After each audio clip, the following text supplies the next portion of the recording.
श्री स्वामी समर्थ। यंदा गणपती बाप्पांचे आगमन हे लवकरच होणार आहे। 27 ऑगस्टला गणेश चतुर्थी आलेली आहे। गणपती बाप्पांना प्रथम पूजनीय म्हटले जाते। कोणत्याही पूजेची सुरुवात करण्याअगोदर गणपती बाप्पांची पूजा केली जाते आणि यानंतरच इतर देवदेवतांची पूजा केली जाते। गणेश चतुर्थी ही भाद्रपद महिन्याच्या शुक्ल पक्षाच्या चतुर्थीला असते आणि या दिवशी आपल्याकडे गणपती बाप्पांची प्राणप्रतिष्ठा केली जाते। 10 दिवस हा गणेशोत्सव साजरा केला जातो। गणेश चतुर्थीपासून अनंत चतुर्दशीपर्यंत हा गणेशोत्सव असतो। प्रत्येक भक्ताला वर्षभर गणरायाच्या आगमनाची आतुरता असते। गणेश मूर्ती ही आपण या दिवशी घरी आणत असतो आणि या मूर्तीची आपण आपल्या घरामध्ये प्राणप्रतिष्ठा करत असतो। घरोघरी गणपती बाप्पांचे गणेश चतुर्थीच्या दिवशी आगमन होत असते। परंतु गणपतीची मूर्ती आणताना ती मूर्ती कशी असावी? आपण जेव्हा गणपती आणायला जातो किंवा मूर्ती जेव्हा आपण निवडतो त्यावेळेला काही गोष्टींची खबरदारी आपल्याला घ्यायची आहे। काही मूर्ती या चुकूनही आपल्याला घरामध्ये आणायच्या नाहीत। तसेच गणपतीच्या मूर्तीचा रंग कोणता असावा, गणपती घरी आणताना कोणत्या चुका करू नयेत, अशी संपूर्ण माहिती आपण आजच्या या व्हिडिओमध्ये पाहणार आहोत।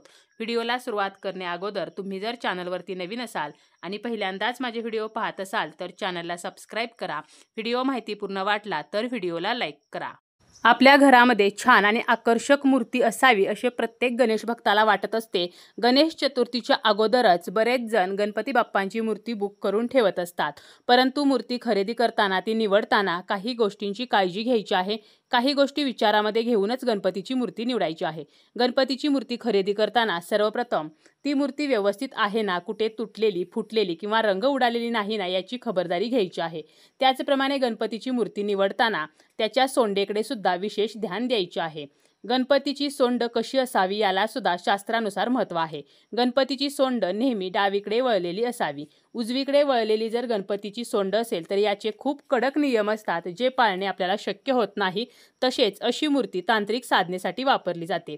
त्यामुळे गणपतीची मूर्ती घेताना आपल्याला त्याच्या सोंडेची सुद्धा विशेष खबरदारी घ्यायची आहे। गणपतीच्या हातामध्ये मोदक आहे की नाही याकडे सुद्धा लक्ष द्यायचे आहे।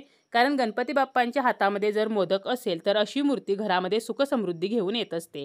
गणपती बाप्पांचे वाहन हे उंदीर आहे, तर उंदीर सुद्धा त्या मूर्तीमध्ये असायला हवेत। उंदराची उपस्थिती खूप महत्त्वाची मानली जाते। गणपतीची उभी मूर्ती म्हणजे ज्या मूर्तीमध्ये गणपती बाप्पा उभे राहिलेले आहेत तर अशी मूर्ती चुकूनही निवडू नये। गणपती बाप्पांची बसलेली मूर्ती ही अत्यंत शुभ मानली जाते, कारण बसलेली मूर्ती आराम, विलास आणि संपत्तीचे प्रतिनिधित्व करते असे म्हटले जाते।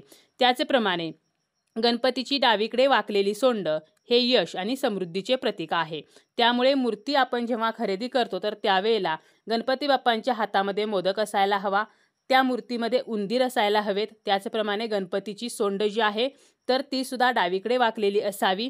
तसेच मूर्ती खरेदी करताना ती शाडूच्या मातीचीच असावी। धातूची किंवा POPची मूर्ती ही चुकूनही आपल्याला घरामध्ये आणायची नाही। बरेचसे लोक सोन्याची, चांदीची, तर अशी जी मूर्ती आहे तर ती गणेश चतुर्थीच्या दिवशी आपल्या घरामध्ये स्थापित करतात आणि गणपती बाप्पा जोपर्यंत आहेत तोपर्यंत अशा मूर्तीची पूजा करतात। त्यानंतर ही मूर्ती ठेवून देतात आणि पुढच्या वर्षी पुन्हा याच धातूच्या मूर्तीची स्थापना करतात।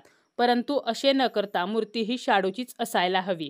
कारण जेव्हा आपण गणेशोत्सव साजरा करतो तर या गणेशोत्सवामध्ये आपण गणपती बाप्पांची प्राणप्रतिष्ठा करत असतो आणि ही मूर्ती जी आहे तर ती शाडूची असायला हवी। कारण या गणेशोत्सवामध्ये पार्थिव गणेश पूजनाला महत्त्व आहे। श्री गणेश चतुर्थी व्रत हे पार्थिव गणेश पूजनाचे व्रत आहे असे शास्त्रामध्ये ठळकपणे सांगितलेले आहे।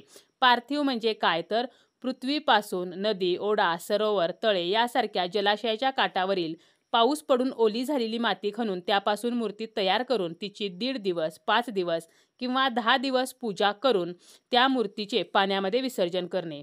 निसर्गाकडून घेतलेले पुन्हा निसर्गालाच परत करावे अशी खरी पार्थिव गणेश पूजा असते आणि म्हणून ही मूर्ती आपल्याला शाडूचीच आणायची आहे।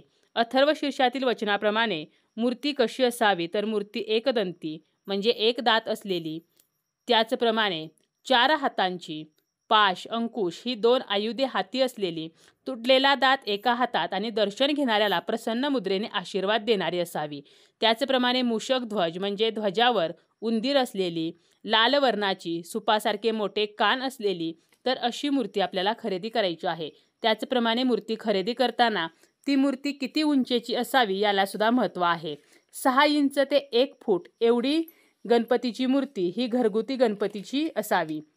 त्याचप्रमाणे मूर्ती गरुडावर बसलेली किंवा वाघ, सिंह यावर बसलेली तर अशी अजिबात नसावी. गरुडावर बसलेले गणपती बाप्पा किंवा वाघ, सिंह यावर बसलेल्या गणपती बाप्पांच्या मूर्ती या शास्त्रोक्त नसतात. त्याचप्रमाणे भगवान शिव आणि माता पार्वती यांच्या मांडीवरती बसलेले गणेश तर अशी मूर्तीसुद्धा चुकूनही आणू नये. जेव्हा आपण गणपतीची घरामध्ये प्राणप्रतिष्ठा करतो तेव्हा तिच्यामध्ये दैवत्व येत असते. त्यामुळे मूर्ती ही नेहमी बसलेली असावी. दुकानातून जेव्हा आपण मूर्ती घरी आणतो तर त्यावेळेला त्या मूर्तीच्या जागेवरती आपल्याला थोड्याशा अक्षता ठेवायच्या आहेत, गुलाल व्हायचा आहे. त्याचप्रमाणे 1 रुपयाचं नाणं ठेवायचं आहे आणि आपण सुपारीसुद्धा ठेवू शकतो. तसेच मूर्ती आणताना डोक्यावरती टोपी असायला हवी. मूर्ती ही कापडाने झाकून घरी आणावी आणि मूर्ती घरी आणल्यानंतर आणणाऱ्या व्यक्तीने दारामध्ये थांबायचं आहे. घरची जी लक्ष्मी आहे, करती स्त्री आहे, तर तिने गणपतीवरून भाकर तुकडा ओवाळून टाकायचा आहे.